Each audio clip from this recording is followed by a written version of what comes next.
Hello friends and dear students, I hope you all were doing well. आप अपने exams की preparation बहुत अच्छे से कर रहे होंगे, ठीक है।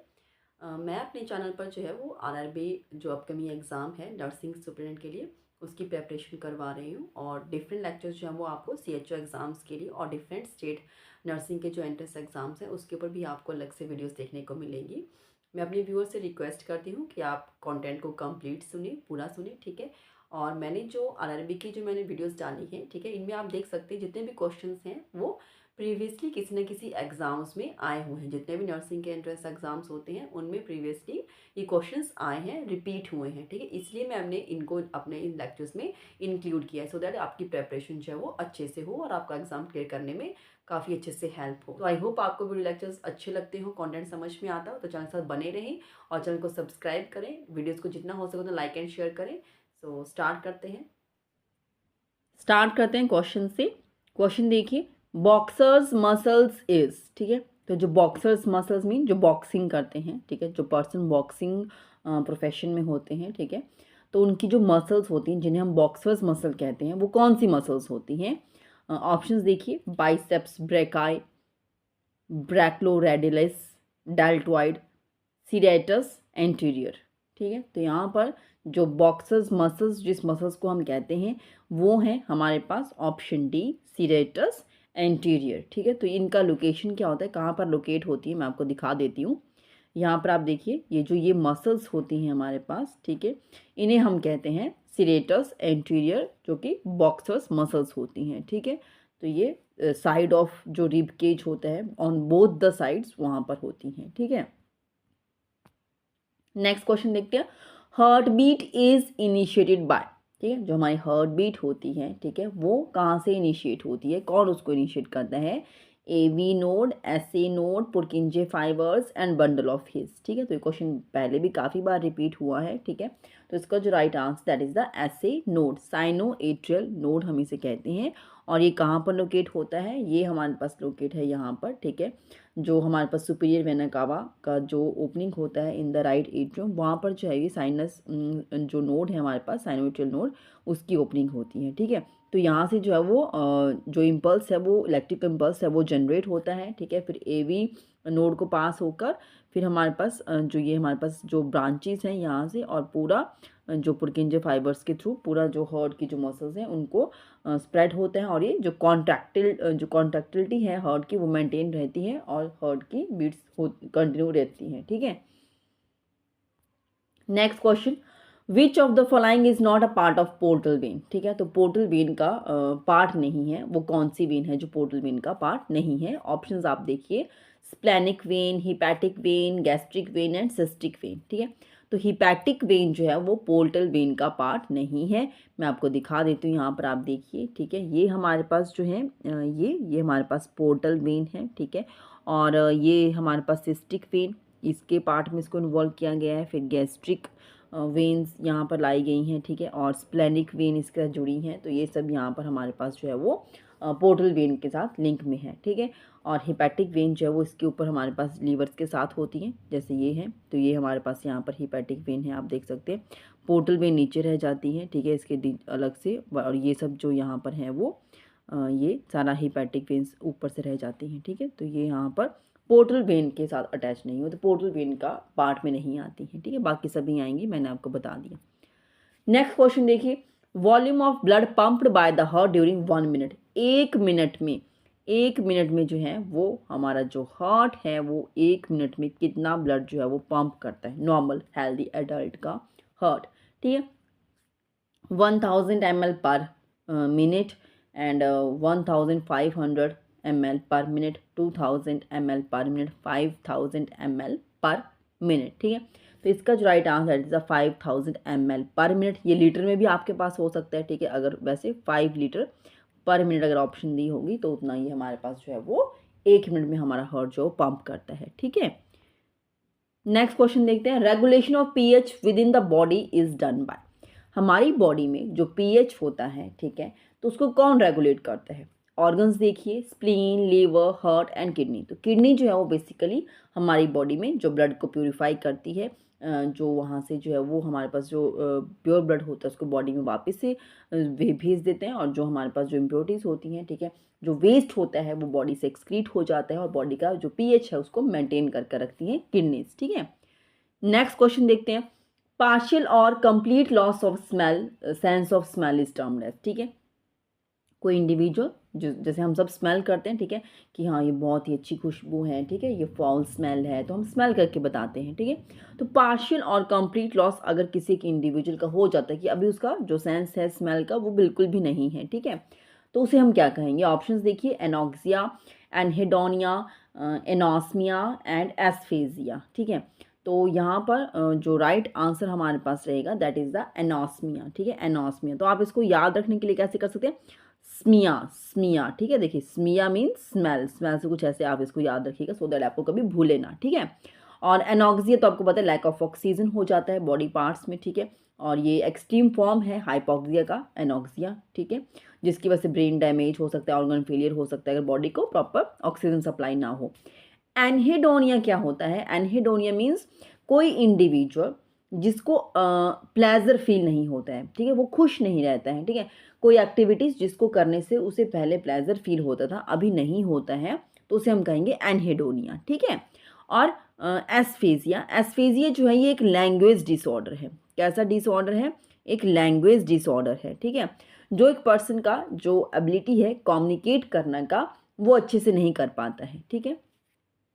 नेक्स्ट चलते हैं नेक्स्ट क्वेश्चन की तरफ।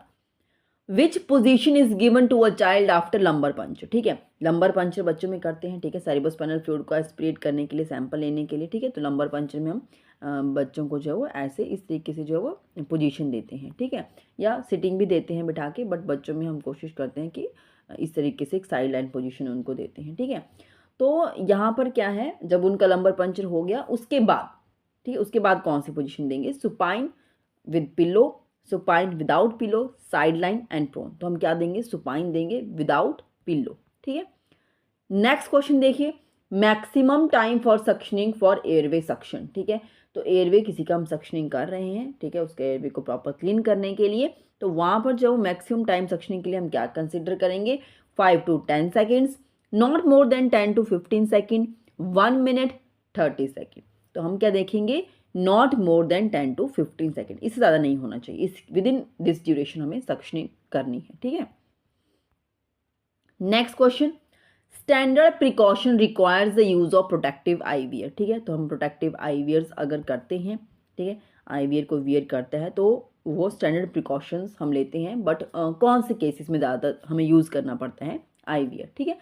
Caring for a patient with cough, अगर किसी को कफ होता है पेशेंट को, या कोई ऐसा पेशेंट जिसका वूंड की हम केयर कर रहे हैं और वहाँ से ब्लड ऊज आउट हो रहा है, ठीक है, या कोई ऐसा कोई हमें लगता है कि किसी की बॉडी से जो है वो फ्लूइड एकदम से स्प्लैश कर सकता है, ठीक है, वो वैसा कुछ डेंजर किसी को लगता है, या कोई इन्वेजिव प्रोसीजर परफॉर्म करने वाले हैं, ठीक है।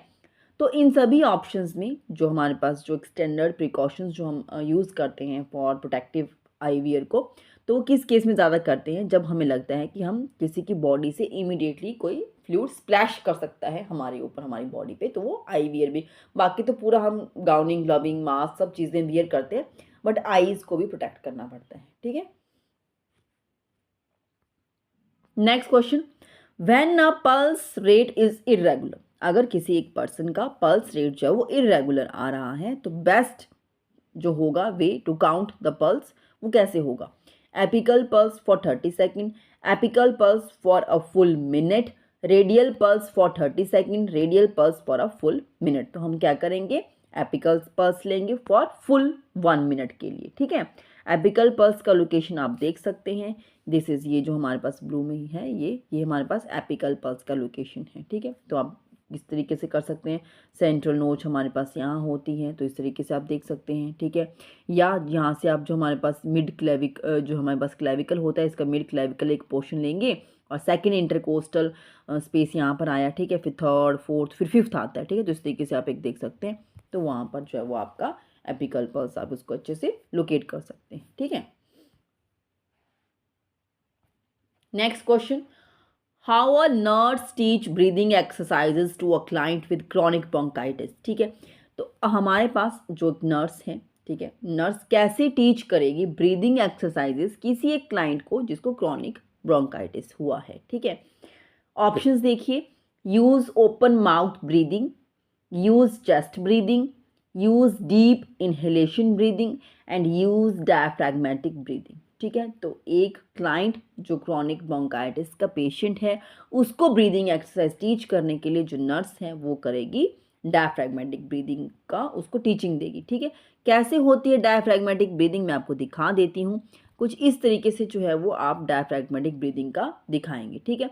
यहाँ पर क्या है, हेल्थ बेनिफिट्स इसके होते हैं। डायफ्रैग्मेटिक ब्रीदिंग में हमारे पास क्या होता है, फर्स्ट स्टेप में स्लोली इनटेक करेंगे, डीप ब्रीथ, ठीक है। डीप ब्रीथ लिया हमने, ठीक है, और उससे जो है वो हमारे लंग्स भी फील होंगे और हमारा एब्डोमेन भी एक्सपैंड करेगा, ठीक है। ये करना ही इस तरीके से होता है कि हमारा एब्डोमेन भी उससे फिर एक्सपैंड होगा, ठीक है। उसके बाद ब्रीद आउट करेंगे हम स्लोली और कॉन्ट्रैक्ट करेंगे एब्डोमिनल मसल्स को और रिपीट करेंगे साइकिल को फॉर 5 to 10 मिनट्स। तो इस तरीके से करना है, ठीक है। ये हुआ डायफ्रैग्मेटिक ब्रीदिंग, ठीक है। ओपन माउथ का आपको पता है नॉर्मली जैसे हम बताते हैं पेशेंट्स को। अभी एक हमारे पास यहाँ पर रह जाता है डीप इनहेलेशन ब्रीदिंग और जो हमारे पास है चेस्ट ब्रीदिंग के लिए, ठीक है।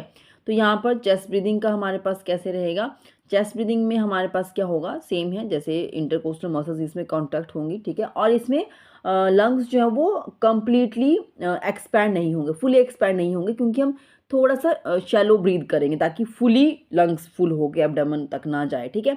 हमने सिर्फ थोड़ा सा ब्रीद इनहेल किया, चेस्ट हमारा एक्सपैंड हुआ, फिर उसको चेस्ट जो है वो कॉन्ट्रैक्ट हुआ और हमने एक्सहेल कर दिया इस तरीके से, ठीक है। नेक्स्ट क्वेश्चन देखते हैं, linear burrowing of a mite at finger webs, wrist, elbow, ankles and penis is seen in a case of, ठीक है। तो हमारे पास जो है ये अपीयरेंस बताई गई है कि इस तरीके का अगर आपको देखने को मिलता है, ठीक है, कोई वेब लाइक स्ट्रक्चर रिस्ट पर, एल्बोज पर, एंकल्स पर, पेनिस पर, तो किस चीज़ का केस हो सकता है, सोरियासिस, स्कैबीज, एम्पेटिगो, हर्पिस जोस्टर, तो वो होगा स्कैबीज का, ठीक है। ये सभी हमारे पास जो है वो स्किन के डिसऑर्डर्स में आता है, ठीक है। पर स्कैबीज में इस तरीके का अपीयरेंस होता है, मैं और दिखा देती हूँ आपको, ठीक है। ये देखिए इस तरह की कुछ रैशेस होंगे, ठीक है, और ये स्प्रेड हो जाते हैं, इची स्किन हो जाती है इसमें, ठीक है। इस तरीके से हम आइडेंटिफाई कर सकते हैं। और ये जो माइट्स होती है आप देख सकते हैं, इस तरीके की जो माइट्स होती हैं, ठीक है, ये जो है वो फीसिस में के थ्रू जो है वो अपना एग्स ले करती हैं, ठीक है। और ये किसी तरीके से जो है वो हमारी बॉडी में एंटर करेंगे और फिर धीरे धीरे ये देखिए जैसे लाइन चलती है लीनियर बोरो, ठीक है। तो जैसे यहाँ से चले चले चले चले ये एक तरीके से प्रोसीड कर रहे हैं, देखिए ऐसे करके, ठीक है। तो इस तरीके का अगर हमें देखने को मिलता है साइन तो डेफिनेटली स्कैबिस का ही होगा, ठीक है। और ये हेड से शुरू होता है, ठीक है, बैक में स्किन, ठीक है। तो वो सब जगह जगह पे इसकी अपीयरेंस होती हैं और इसके रैशेज इसमें अपीयर होते हैं, ठीक है, स्मॉल होते हैं, एडेमेटस होता है, ठीक है, पैप्यूल्स, और ये जो है वो हेमरेजिक जो क्रस्ट की फॉर्मेशन बाद में ऊपर से कर देता है, ठीक है। तो इस तरीके से होता है। हम इसमें पैरामेथिन 5% क्रीम या कुछ और ऐसे लोशंस जो लगा सकते हैं, ठीक है। तो वो सब इसमें हम करेंगे प्रॉपर केयर, ठीक है, और फिर इसका जो है वो हम इसको ट्रीट कर सकते हैं। नेक्स्ट चलते हैं, when examining a patient who is paralysed below the thoracic 4 level, ठीक है, T4 लेवल मीन्स जो थोरेसिक 4th वर्टेब्रा जो हमारे पास है, अगर उसका बिलो लेवल पर कोई इंडिविजुअल जो है वो पैरालाइज्ड हो रहा है तो मेडिकल सर्जिकल नर्स जो है वो क्या फाइंडिंग जो है वो एक्सपेक्ट करते हैं कि उसने क्या फाइंड किया होगा या क्या वो फाइंडिंग एक्सपेक्ट करती है उसे क्लाइंट से, ठीक है। Flaccidity of the upper extremities या hyper reflexia and spasticity of the upper extremity हो रहा है, इम्पेयर्ड डायफ्रैग्मेटिक फंक्शन है, रिक्वायरिंग वेंटिलेटर सपोर्ट की जरूरत पड़ेगी पेशेंट को, इंडिपेंडेंट यूज़ कर पा रहा है अपने अपर एक्सट्रीमिटीज़ का और एफिशिएंटली कफिंग सब वो कर पा रहा है, ठीक है। तो उसका अपर प्रॉपरली काम कर रहा है। तो मैं आपको ये दिखा देती हूँ, ठीक है। इसका जो right answer that is option D, क्योंकि T4 है, थोरेसिक तक जाना है ये, ठीक है। तो अभी मैं इसका पूरा लोकेशन करके आपको दिखाती हूँ कि कितना जो है वो वर्टिब्रा पे अगर प्रॉब्लम होती है तो क्या कितना जो है वो पोर्शन ऑफ बॉडी पैरालाइज हो सकता है, ठीक है। यहाँ पर आप देखिए ये है हमारे पास सर्वाइकल जो है हमारे पास, ठीक है, 7 वर्टिब्रल्स हमारे पास सर्वाइकल के होते हैं, ठीक है। फिर हमारे पास 12 थोरेसिक होंगे, फिर हमारे पास जो है वो 5 लंबर होगा, फिर हमारे पास जो ये फ्यूज़ करके सैक्रल और कोकिक्स के आता है, ठीक है।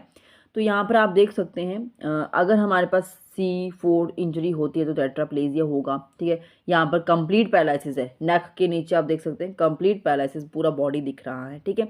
अगर C6 तक जाता है तो थोड़ा सा शोल्डर तक थोड़ा सा दिख रहा है इसका, ठीक है। बाकी अगेन पूरा बॉडी जो टेट्राप्लेजिया में ही इसमें आने वाला है, ठीक है। और जैसे हमने कहा कि थोरेसिक 4 तक इसका जा रहा है इतना तक, तो इसमें क्या होगा, इसका जो है वो अपर जो पोर्शन है वो ठीक है, थोरेसिक कैविटी सब ठीक है, अपर लिम्स काम कर रहे हैं, नेक हेड सब ठीक है, ठीक है। इसमें पैराप्लेजिया है, ठीक है, बिलो चेस्ट। नेक्स्ट, अगर लंबर के रीजन पर किसी को अगर पैराप्लेजिया होता है, ठीक है, तो वहाँ पर जो है इसको पैराप्लेजिया कहेंगे, और इसमें बिलो द वेस्ट जो है वो आएगा, ठीक है। तो इसमें अबडमन का भी पोर्शन ठीक रहेगा, ठीक है। तो वेस्ट के नीचे वाली चीज़ें इसमें आने वाली हैं। तो ये रहेगा जो अगर कोई हमारे पास इस तरीके का कुछ नर्व इंजरीज रहती हैं अगर, ठीक है। नेक्स्ट चलते हैं नेक्स्ट क्वेश्चन की तरफ। A dash is an elevation of skin filled with fluid and is less than 1 centimetre in diameter, ठीक है। तो यहाँ पर जो ऑप्शंस दी गई हैं आप इसमें से बताइए कि ऐसा क्या जो है वो हम कहेंगे उस एक कंडीशन को जहाँ पर एक स्किन में जो है वो फ्लूइड फिल्ड हो रहा है और उसका 1 सेंटीमीटर से भी कम डायमीटर का वो है हमारे पास एलिवेशन, ठीक है। उसे क्या कहेंगे, वेल, वेसिकल, मैक्यूल एंड पेपियो, तो उसे हम कहेंगे वेसिकल, ठीक है। नेक्स्ट क्वेश्चन देखिए, Billroth 1 and 2 are surgical procedures done for, ठीक है। तो ये जो हेडिंग है, ये जो नाम है, ये किसी एक सर्जिकल प्रोसीजर का है और ये किस एक कंडीशन में हम करेंगे, lung cancer, breast cancer, gastric cancer and pancreatic cancer. तो ये जो सर्जरीज की जाती हैं ये हम करेंगे गैस्ट्रिक कैंसर के केसेस में। देखने को कैसा लगेगा मैं आपको दिखा देती हूँ, आप देखिए, ठीक है। तो ये हमारे पास है बायलोरथ 1। तो बायलोरथ 1 में हमारे पास क्या है, सपोज करो जैसे इन्होंने बताया यहाँ पर कि ये पोर्शन थोड़ा सा डिफेक्टिव है, इसको हम यहाँ से रिमूव कर रहे हैं, ठीक है। तो अभी यहाँ पर क्या है, अगर ड्यूडेनम का, ठीक है, ड्यूडेनम, जिजुनम, इलियम जो हमारे पास स्मॉल इंटेस्टाइन के पार्ट्स आगे चल पड़ते हैं, ठीक है। तो अगर ड्यूडेनम का अटैच किया यहाँ पर तो गैस्ट्रो ड्यूडेनल रिकंस्ट्रक्शन हुआ, तो ये बायलोरथ 1 प्रोसीजर में आएगा। बायलोरथ 2 में क्या है, अगर ड्यूडेनम से ना अटैच करके, ठीक है, जिजुनम को अटैच कर दिए, गैस्ट्रो जिजुनल रिकंस्ट्रक्शन हुआ अगर, तो उसे कहेंगे बायलोरथ 2, ठीक है। तो ये डिफरेंट कंडीशंस के अकॉर्डिंग जो है वो जो सर्जन है वो डिसीजन लेके फिर इसके अकॉर्डिंग इसको रिकंस्ट्रक्ट करते हैं, ठीक है। नेक्स्ट क्वेश्चन देखते हैं, agent, host and environment are, ठीक है। तो ये जो 3 जो फैक्टर्स यहाँ पे मेंशन किए गए हैं ये क्या है, are risk factors, infection, component of model and clinical sign. तो आप सबको पता होगा ये एक मॉडल हमारे पास होता है, उसके कंपोनेंट्स हैं एजेंट, होस्ट एंड एनवायरनमेंट। तो वो मॉडल कैसे दिखता है, वो मॉडल कुछ इस तरीके से दिखता है, एपिडेमोलॉजिकल ट्राइड जिसे हम कहेंगे। और यहाँ पर जो है वो डिजीज ट्रांसमिशन के जो हैं ये 3 फैक्टर्स यहाँ पर बताए गए हैं, एजेंट, होस्ट एंड एनवायरनमेंट। ये सभी जो हैं वो डिजीज ट्रांसमिशन में कंट्रीब्यूट करते हैं, ठीक है। एजेंट भी करते हैं, देन होस्ट की बॉडी जो है, एंड देन एनवायरनमेंट के थ्रू ये फैक्टर्स ट्रांसमिट करते हैं, ठीक है। तो आगे चलते हैं, नेक्स्ट क्वेश्चन देखिए, method use to transport the vaccine from one place to another, ठीक है। जब हमें वैक्सीन को ट्रांसपोर्ट करना है वन प्लेस टू अनदर, ठीक है, तो वो मैथड क्या होगा, cold chain, vaccine carrier, deep freeze या आइस लाइंड रेफ्रिजरेटर, ठीक है। तो इन सब के बारे में मैं पहले ही बहुत अच्छे से डिटेल पिक्चर के अकॉर्डिंग सब मैंने इसको बहुत अच्छे से बताया है। तो यहाँ पर जो है वो बहुत इजी होगा उनके लिए। तो ये हमारे पास रहेगा कोल्ड चेन, ठीक है। Vaccine carrier, deep freezer, ice lined refrigerator, ये सब जो है वो डिफरेंट जो है वो मेथड ऑफ स्टोरेज हम कहेंगे, ठीक है, वैक्सीन को स्टोर करने का। और डिफरेंट डिफरेंट सेटिंग में इनको हम डिफरेंट डिफरेंट तरीके से जो है वो स्टोर करते हैं, ठीक है। नेक्स्ट क्वेश्चन देखते हैं, a patient gets infection from indwelling catheter, it is an example of, ठीक है। तो किसी एक पेशेंट को जो है वो कैथेटर लगाया गया, ठीक है, और इनड्वेलिंग कैथेटर, ठीक है, उसका यूरिनेशन का प्रॉपर प्रोसीजर को मेंटेन करने के लिए। तो यहाँ पर ये जो एग्जाम्पल है किस टाइप का इन्फेक्शन इसमें आता है, ठीक है, iatrogenic infection, nosocomial infection, droplet infection, contamination, ठीक है। तो ये क्या हुआ, मीन्स कोई जैसे कोई पेशेंट है, ठीक है, कोई और मेडिकल सर्जिकल उसका कोई ट्रीटमेंट होना था, ठीक है, बट कोई डायग्नोस्टिक प्रोसीजर के लिए किसी तरीके से हमने ये प्रोसीजर उसके लिए किया, ठीक है। तो ये क्या हुआ, याट्रोजेनिक इन्फेक्शन, ठीक है। तो याट्रोजेनिक इन्फेक्शन जो होते हैं that result from the medical and surgical treatment, ठीक है, या कोई डायग्नोस्टिक प्रोसीजर कर रहे हैं तो। नोज़ोकोमियल तो हॉस्पिटल एक्वायर्ड में आ जाएगा, ड्रॉपलेट आपको पता है, ठीक है। तो वो स्नेजिंग कफिंग के थ्रू, एंड कॉन्टैमिनेशन कोई भी चीज़ों को जो कॉन्टैमिनेटेड है, ठीक है, उनको हमने टच किया तो कॉन्टैमिनेशन के थ्रू होगा। नेक्स्ट देखते हैं, providing health education about the environmental hygiene, ठीक है। तो एनवायरमेंटल हाइजीन, ठीक है, हम एनवायरमेंट जो हमारे आसपास है, हमारे घर में है या आसपास में है, ठीक है, सेटिंग में जो हो रहा है वो सारा हाइजीन अगर हमने मेंटेन करना है, उसके बारे में कोई हेल्थ एजुकेशन प्रोवाइड की जा रही है कम्युनिटी के लोगों को, तो वो किस टाइप का एग्जाम्पल रहेगा, वो किस टाइप का कम्युनिकेशन हो रहा है, social communication, structural communication, therapeutic communication and formal communication, ठीक है।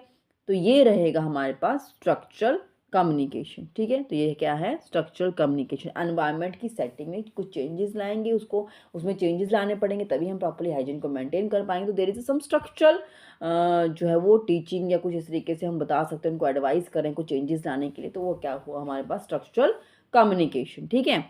नेक्स्ट क्वेश्चन देखते हैं, the dimensions of health that implies with the notion of perfect functioning of the body, ठीक है। तो हमारे पास अगर हम कहेंगे किसी चीज़ को कि परफेक्ट फंक्शनिंग ऑफ बॉडी है, तो वो कौन सी डायमेंशन में आता है, physical dimension, mental dimension, social dimension and emotional dimension. तो फंक्शनिंग ऑफ बॉडी है, इसीलिए फिजिकल डायमेंशन में ये चीज़ें हमारे पास आएंगी, ठीक है। So this is all about my today's lecture. I hope आपको क्वेश्चन समझ में आए होंगे। ऐसे ही और लेक्चर सुनने के लिए आप मेरे चैनल को सब्सक्राइब कर सकते हैं, राधे कृष्ण नर्सिंग एकेडमी। कोई डाउट है किसी क्वेश्चन के रिगार्डिंग, किसी टॉपिक के रिगार्डिंग, तो आप कमेंट कर सकते हैं, ठीक है। Thank you.